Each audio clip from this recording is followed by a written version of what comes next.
কালকে একজন উপদেষ্টা শপথ নিয়েছে যে ফারুকি এই লোকটাই সমকামিতা প্রমোট করে। দেশের ছাত্র জনতা এবং আলেমরা চাচ্ছে এই লোক যেন এই দায়িত্বে না থাকে।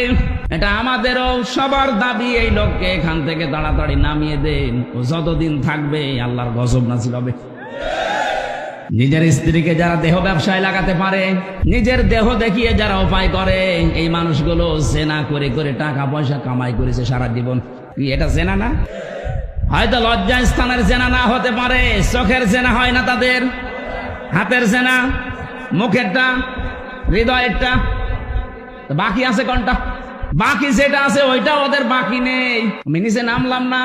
এইরকম মানুষকে আপনি মুসলমানের ৯৬ দেশে দায়িত্ব দিয়ে দেবেন, কয়দিন পরেই তো প্রমোট করবে যে আমরা পুরুষে পুরুষে বিয়ে করব।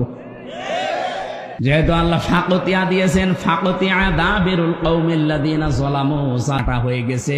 সুতরাং আমরা কোন জালেম আবার সামনে বসে আবার উল্টা পাল্টা জেট চালাবে আমরা এখনই বন্ধ করতে চাই।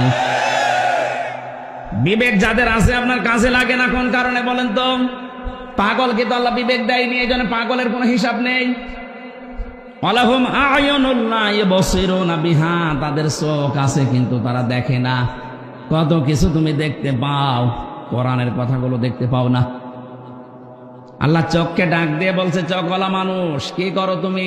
আফালা ইয়ানজুরুনা ইলাল ইবিলি কাইফা খুলিকাত ওয়া ইলাস সামাই কাইফা রুফিআত ওয়া ইলাল জিবালি কাইফা নুসিবাত ওয়া ইলাল আরদি কাইফা সুতিহাত। বলেন আল্লাহু আকবার। এখানে আল্লাহ 4টা সৃষ্টির নাম দিয়েছেন। ওই চোখওয়ালা, একটু ওঠের দিকে তাকাতে পারো না? কিভাবে তাকে বানালাম, মরুভূমির জাহাজ বানিয়ে দিয়েছি তাকে। জমিনের দিকে একটু তাকাতে পারো না? কিভাবে আমি সমতল করে দিলাম বিছানা। পাহাড়ের দিকে তাকাতে পারো না? পাহাড়কে আমি পেরেক বানিয়েছি। আল্লাহ এই কুদরতের কথাগুলো চোখকে দিয়ে দেখতে বলছেন, এই কারণে পেরেকের কথা কেন দিলেন? ওয়াইলাল জিবালি কাইফা নুসিবাত, পেরেক স্বরূপ পাহাড়কে আমি গেড়ে দিলাম জমিনে। এখানে এই যে তক্তার উপরে ব্রেক মারা আছে, এই ব্রেকের উপরের যে মাথাটা আছে চ্যাপটা, এই চ্যাপটা কতটুকু দেখা যায়? এর নিচে যতটুকু আছে তার চাইতে কমপক্ষে 20 ভাগের 1 ভাগ। কথা বলে না কেন? এতটুকু এরকম 20 ডবল এই ব্রেকের ভেতরে ঢোকা আছে, গেড়ে দেওয়া আছে। আল্লাহ এই পাথর যেটা দেখতে পান পাহাড়, এটা শুধু ওই ব্রেকের ওই মাথাটা একটু জেগে আছে। তার মানে এরকম 20 ভাগ এই মাটির নিচে আল্লাহ গেড়ে দিয়েছে। এ বিশাল কুদরতের কথা, ক্ষমতার কথা আল্লাহ আমাদের শোনালেন। এই জন্যে কি নিয়ে মাস্তানি করো? মাথার ভেতরে ৭০,০০০ তার বিজ্ঞানীরা আবিষ্কার করেছে, ৭০,০০০। এই যে সামনের দিকে আছে ফ্রন্টাল লব, অক্সিপিটাল লব, প্যারাইটাল লব। আমি কোরআনে কারিমের এই আয়াতগুলো বিজ্ঞানের সাথে যখন মিলিয়েছি, এই 6টা জিনিসের ভেতরে এক একটায় 18টা করে জিনিস পেয়েছি। কম্পিউটার এখানে সেট করলে আমি আপনাকে দেখাতে পারতাম। প্রত্যেকটার সাথে তার নার্ভ সেট করা আছে। এখান থেকে পুরা শরীরের সাথে আল্লাহ কানেকশন দিয়ে রেখেছে। যখনই কোনো কিছু হয় ওই অঙ্গ প্রত্যঙ্গ আগে ওই ব্রেনের কাছে দিয়ে দেয়।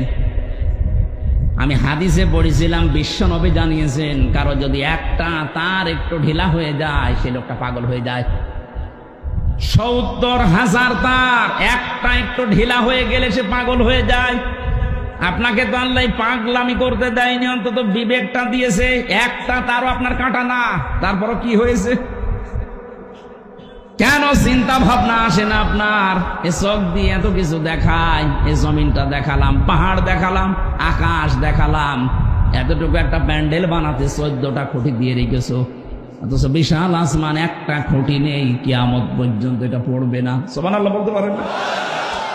ওয়ালাহুম আযানুন লা ইয়াসমাউনা বিহা, তাদের কান আছে কিন্তু এই মানুষগুলো শোনে না। এই যে আমি সেখান থেকে কথাটা নিয়ে এসেছিলাম। আল্লাহ আমাদেরকে আকার আকৃতি বানানোর পরে যে 3টি ইন্দ্রিয় শক্তি, 3টাই মাথার ভেতরে আছে। কথা বলেন ঠিক কিনা?